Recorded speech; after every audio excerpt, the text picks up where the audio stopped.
We often think of aggressive behavior as a trait. I very frequently have clients say to me, I don't think my dog is an aggressive dog. I think he's just afraid, or I think he's just painful. And I think that actually does a disservice to the dog, because it is a misunderstanding of their behavior, which is communication. And the clients are often right. Usually it is fear-based or based in pain, but it is also aggression. Growling, biting, fighting.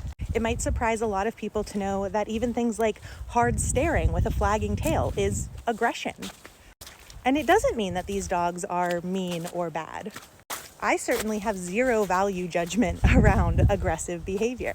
Aggression is communication.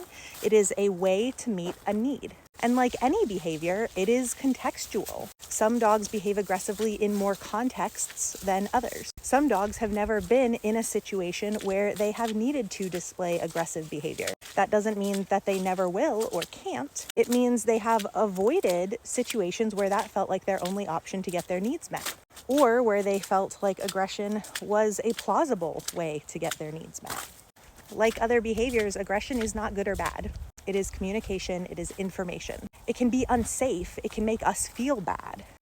I recall working with a family once where the dog was biting people in the household. It was not play, there was damage. There wasn't any confusion around the function of the behavior or what we were calling it in terms of calling it a biting.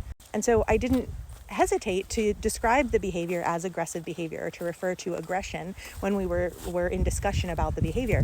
And the family was deeply offended. And they said, well, I think, the dog is biting because of this trigger.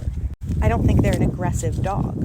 And I'll be honest, I kind of glitched in the moment, and it took me a second to unwind what was happening and where the communication error was. So in case you needed to hear it, your dog behaving aggressively does not mean that there is something inherently wrong with them. It does not mean that they are, quote unquote, an aggressive dog as like a trait. It just means that they are trying to communicate a need. Typically a need for more space.